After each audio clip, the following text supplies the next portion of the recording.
Nagsumikap si Richard upang maiangat ang sarili sa kahirapan. Nag-aral siyang mabuti at pinalad na makakuha ng scholarship. Nakatulong ito upang unti-unting makamit ang kanyang pangarap.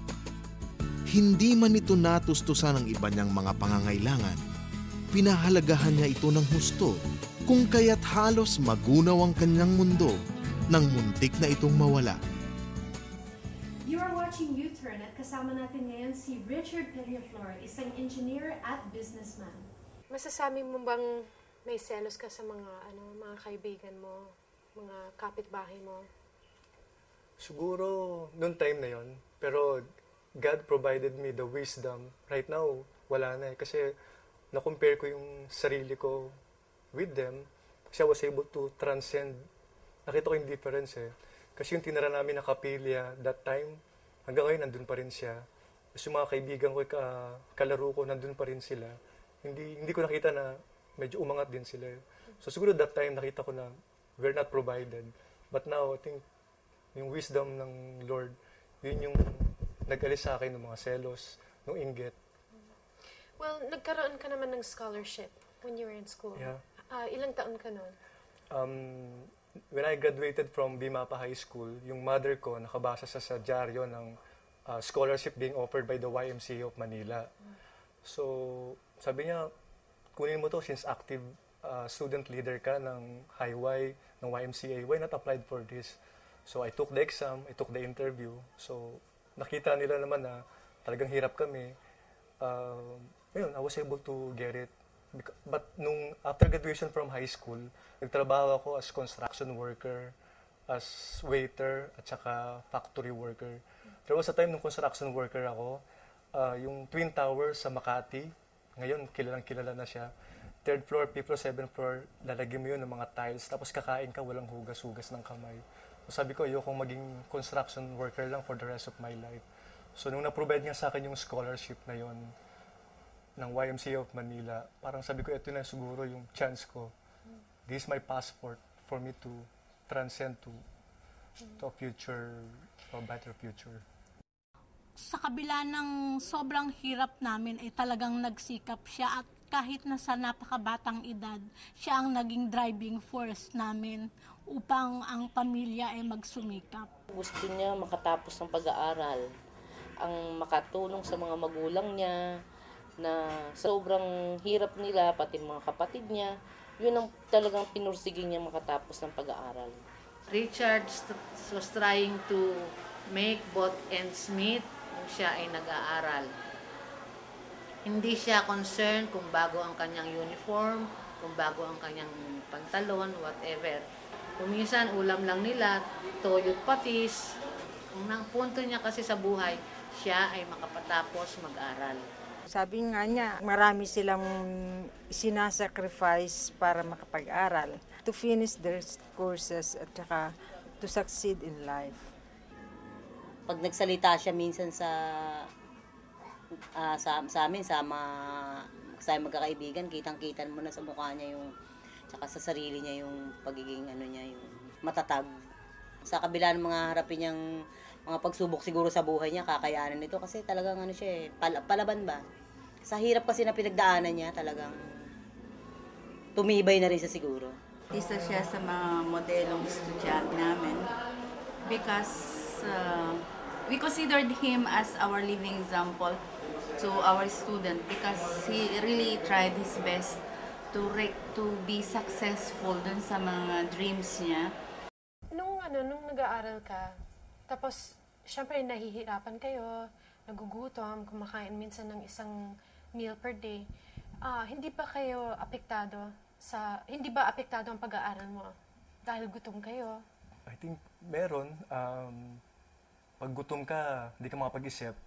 Pag gutom ka, galit ka. So rather than focusing on your subject matter, iba yung mga naiisip mo eh. Tapos there was a time na medyo nawala yung scholarship mo, parang... Yeah. Yun yung U-turn ko sa buhay ko na nakatira kami sa kapilya ng barangay. You were reviewing for the final exam, walang pumapasok sa utak mo, wala kang pera. So I failed in 2 subjects. It's a requirement in the YMCA of Manila scholarship na pag nag-failed ka, nung subjects mo, automatic you're out of the scholarship.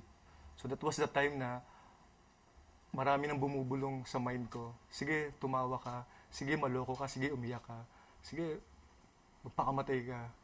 Yun yung sobrang down na ako sa buhay ko noon because I know yung passport ko for my brighter future na mawawala.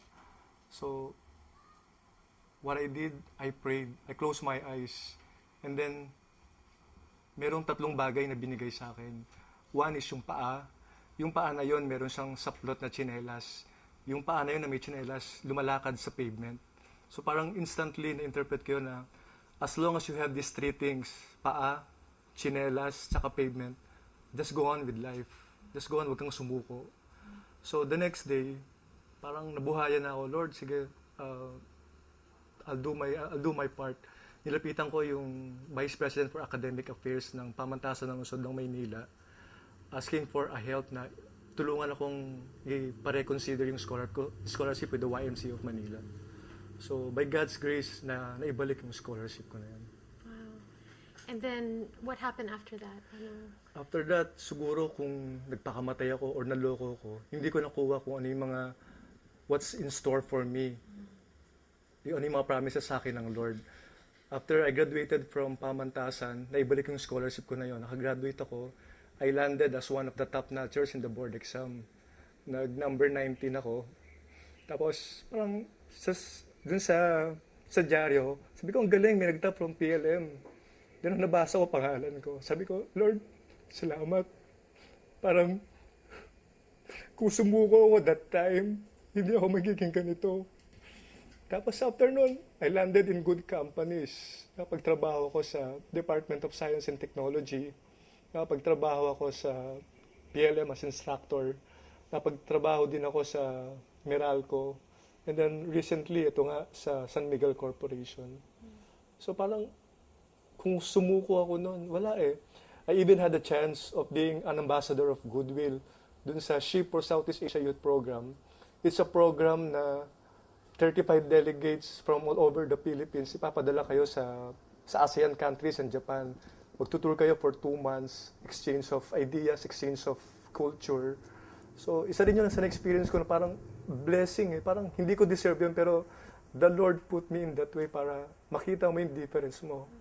So, nakapunta ka ng mga ibang bansa? Yeah, I was able to go to Brunei, Indonesia, Malaysia, Singapore, Thailand, Japan, Philippines.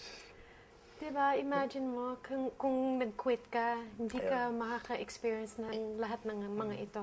Isang good thing na nangyari doon. Parang na-realize ko, yung poverty o yung pain or suffering is just time-bound eh. Parte lang yan ng buhay mo eh. Eh, yung buhay mo, mas malaki pa doon eh. So, probably God showed me na mas malaki pa yung promise ko sa'yo, hindi lang ito. And then recently nga, I was reading a book, The Promise No One Wants, written by Joey Bonifacio. Parang doon ko na-realize na yung nangyayaring turbulence or breakings sa buhay mo, it just happened because God is shaking you para yung mga necessary things mawala yun. So doon ko nakita na bakit ka nagkaroon ng trials, nagkaroon ka ng shaking is because God wanted you to show something else. So dapat huwag ka talaga sumuko. So yung 3 things na yun sa buhay ko, those are, I think, God-given. We'll talk more about this when we return here on U-Turn. Tumutulong ako, pero this time, I'm trying to correct it. Tutulong ako, pero mas yung tulong ko for my family.